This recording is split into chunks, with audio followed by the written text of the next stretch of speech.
Minasan konnichiwa, Ore-chan desu. Bonjour à tous. Aujourd'hui, on va faire un petit interview de notre cher Mitsugi ici présent. Bonjour messieurs dames. Tu es français, ça fait quand même 10 ans que tu es au Japon, tu parles un japonais un peu parfait, tu fais de la musique, tu fais du modeling, donc je pense que c'est intéressant pour tout le monde. Donc on va se poser des petites questions. On va voir J'ai un profil atypique. Exactement, on va voir ton petit parcours, on va voir qui tu es quoi. Tu sais quoi, présente-toi en japonais. En japonais? Ouais. Ok. このチャンネル見てる人たちはね、多分去年の2月ぐらいにその外国人が日本人女性のことをどう思うかっていう動画を撮ったかと思うんだけど、その時僕ちょっと出演してて、改めまして三木と言います。僕フランス生まれフランス育ちで東京に来て10年になりますね。3月11日。そう僕ね震災の日に来ましたたまたま。それまたね別の動画で話すんだけど、そうねなぜ来たかっていうと、もともと僕もね俺ちゃんみたいな、その音楽が好きで音楽をやりたくて、それで19歳の時にちょっと日本行こうかなってなって、そこからずっと東京に住んでますね。で最近はメインの活動はどちらかというとモデルとか俳優とかそういった活動を今やらせてもらってるんだけど、最近フランス向けの YouTube も始めたし、あとスウェーデンのケイオスっていうレベルで音楽もやらせてもらってて、結構もう幅広くいろいろを、やらせていただいてます。こんな感じでよろしいでしょうか。Bravo, bravo.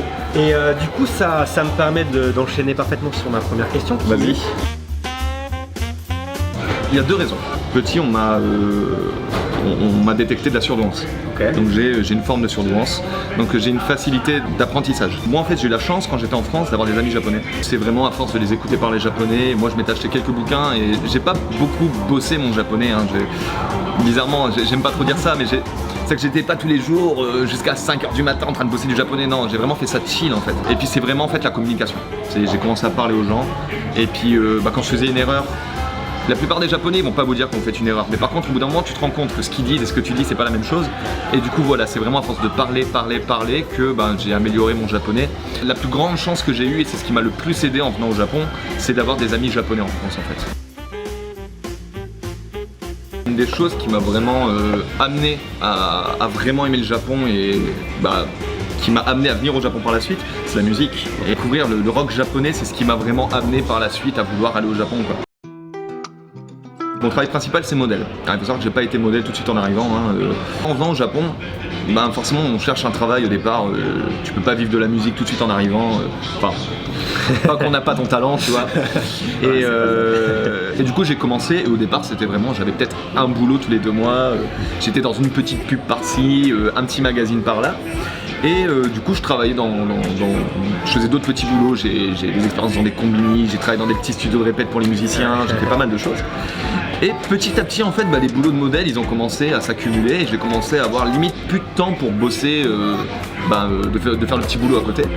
Et donc à un moment en fait j'ai eu cette période où j'ai dû choisir et j'ai fait un switch en fait. Et maintenant je travaille uniquement, mon revenu principal c'est le modeling en fait. Ouais, en plus il fait des choses quand même assez exceptionnelles. Enfin, je vous mets des petites choses qu'il a faites. Il y a des trucs quand même qui sont assez famous, hein, comme chanter sur le toit, le fameux.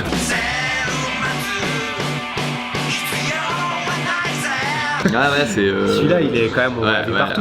C'était génial, c'était génial. En France, je me sentais pas vraiment très bien. C'est-à-dire que là aujourd'hui tu me vois un peu enjoué, je kiffe ma life et tout. En France, moi j'ai eu la chance d'avoir une maman exceptionnelle. Je remercierai jamais. Si maman tu regardes la vidéo, je t'aime de tout mon cœur. Abonne-toi.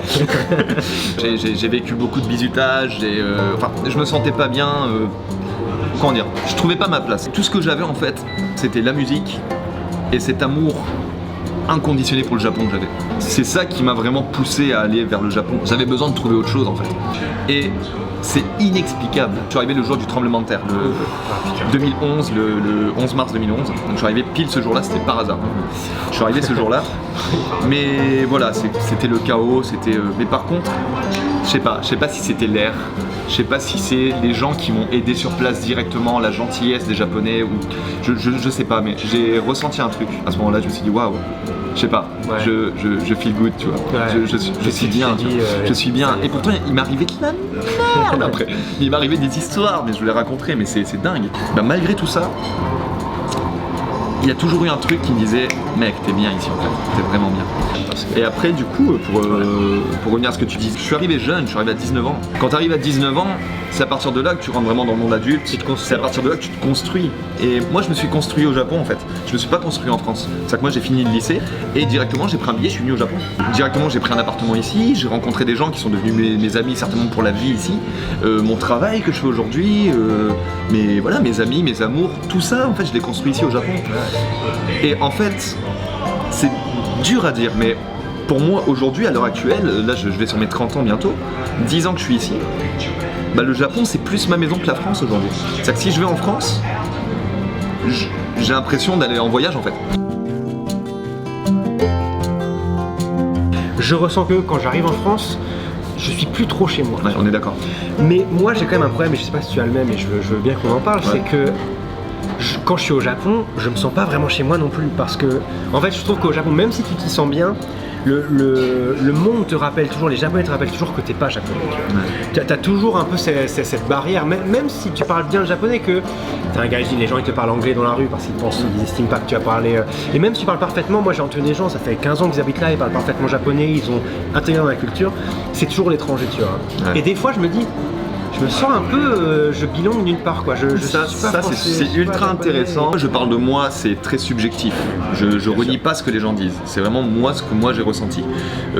J'ai jamais vraiment vécu ça. Ok. J'ai jamais vraiment vécu ça et c'est drôle parce que j'ai rencontré quelques gens qui étaient un peu plus comme moi, en mode j'ai jamais vraiment vécu ça, mais je rencontre tellement de gens qui vivent ça en mode on se sent vraiment étranger au Japon, même si on vit là depuis des années et des années. Et moi jamais vraiment, c'est-à-dire que c'est intéressant ça. Directement j'ai rencontré des Japonais qui m'ont tout de suite considéré des leurs. Que ce soit pour le travail, j'ai jamais eu un seul souci en mode t'es gaijin, tu peux pas travailler là. Pour les appartements, jamais on m'a refusé un appartement parce que j'étais gaijin. C'est des choses que les gens vivent. Je vais pas dire que les gens ne le vivent pas, je vais pas dire qu'ils mentent. Il y a pas longtemps. Ouais, voilà, c'est des choses qui existent et je le vois. Mais moi j'ai jamais vécu ça. Ce qui fait que ce que tu dis, ce truc de je me sens pas chez moi ici, moi je le vis pas en fait. Une anecdote très rapide que j'ai vécue il y a pas longtemps, pour vous dire que ça arrive de temps en temps quand même. Je travaillais pour une marque qui fait des accessoires, des bijoux, etc., une marque de luxe, et du coup j'étais sur un événement. Et moi j'étais habillé en suits pour l'événement et pendant 4 jours du coup j'étais dans un mall et moi je dois rentrer du coup par l'entrée du staff. Du coup moi j'amène mon suits, le suits c'est mon agence qui me le donne. Je rentre par l'entrée du staff et du coup je fais mes 4 jours de boulot. Voilà, et à savoir que le suits je le laisse dans le magasin. Je finis ma 4e journée de boulot, je reprends mon suits, je sors par l'entrée du staff du coup et là il y a le vigile qui me met un stop et qui dit c'est quoi votre sac? Et je dis ça c'est mon suits, je viens de travailler pendant 4 jours, c'est mon suits, je le ramène à mon agence. Il me fait ouais mais qu'est-ce qui me dit que tu l'as pas volé? Je sais quoi? Mais tout de suite j'ai compris, c'est qu'il laisse les gens passer, il y a plein de gens avec des sacs qu'il laissait passer. Et quand il a vu que j'étais un gaijin, il m'a mis un stop, mais directement. C'est que je le dis pas comme ça pour critiquer, hein. Au contraire je vous dis, moi je défends toujours les Japonais parce que c'est tellement rare que voilà. Et là ce mec là vraiment c'était ça, le mec s'est dit un gaijin, on sait jamais, il m'a mis un stop. Et là c'était insane, c'est-à-dire que je lui explique, je lui dis non mais c'est mon suit, c'est avec ça que je travaille. Je lui ai montré des photos de moi en train de travailler. Et le mec il regardait ça et tout, il disait ouais mais est-ce que tu l'as pas volé? Je lui dis mais non, c'est même pas vendu dans votre magasin les gars. C'est même pas un produit du magasin, qu'est-ce que tu me fais, tu vois? Et le mec il voulait pas. Et j'ai dû remonter à l'étage où il y avait le magasin pour lequel j'avais travaillé pendant 4 jours. J'ai dû demander au staff qu'ils viennent avec moi pour dire aux vigiles non ce gars là c'est son suit, c'était dingue. Et j'ai perdu une demi-heure comme ça, il ne voulait pas m'écouter. Et juste parce que j'étais gaijin. Et ce qui m'a le plus énervé, ça m'a un petit peu énervé, je pense que vous le comprenez. Ce qui m'a le plus énervé, c'est à quel point son ton il a changé quand je suis revenu avec le staff. C'est-à-dire que devant moi il était vraiment en mode ouais non mais vas-y je te crois pas et tout. Dès que le staff il est arrivé, il était en mode d'accord, pas de soucis, allez-y, vous pouvez y aller. Et ça m'a énervé un peu. Donc ça arrive, ce que je voulais dire par cette petite anecdote c'est que ça arrive, mais moi c'est tellement rare, c'est que vraiment je pense que je peux les compter. Le nombre de fois où ce genre de choses m'est arrivé, je peux le compter sur les doigts d'une main ou deux. Mais alors moi je veux quand même donner une précision parce que toi tu m'as donné un exemple qui est en fait un exemple qu'on va dire, je veux pas utiliser le mot raciste, c'est pas ça que je pense. C'est pas raciste, c'est de l'ignorance. Voilà, l'ignorance, mais on va dire mais quelque chose de négatif, tu vois. Alors qu'en fait moi quand je parle du côté où j'ai du mal des fois. Le racisme positif. C'est du racisme, même pas forcément positif, qui est juste que je peux comprendre que parce que je suis pas japonais c'est différent. Mais du coup ça sera différent toute ma vie quoi.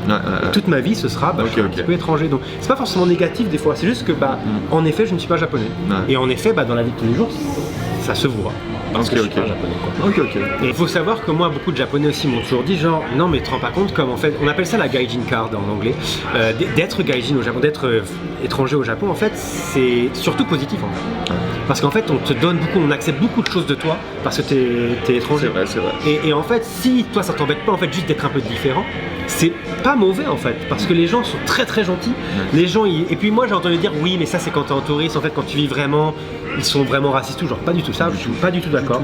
Les gens qui disent que les Japonais sont vraiment racistes comme j'ai ça, jamais compris ça.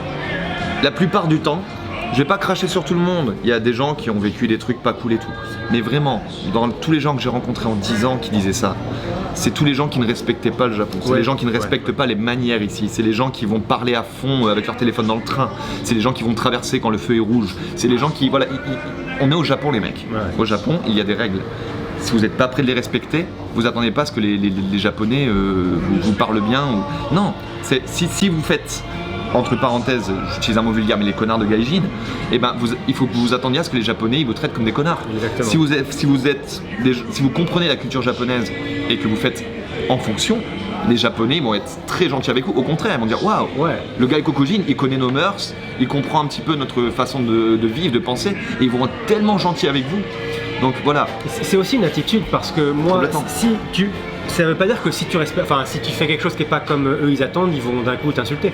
Moi souvent si tu sais pas et que tu te rends compte en fait que tu as fait une erreur, mais que tu es gentil et que tu as une attitude bienveillante, ils vont venir, ils vont dire écoutez c'est plus comme ça, mais ils vont complètement accepter. Ils vont te l'expliquer. Ils vont te dire écoute on est au Japon, ça fonctionne comme ça. Exactement. Pas grave, et souvent ils sont pas méchants les Japonais, franchement. Mais par contre si tu fais le connard en faisant exprès et que tu vois que tu respectes pas, par exemple nous, là on filme, il y a des gens qui vont peut-être venir en nous disant est-ce que vous pouvez arrêter de filmer.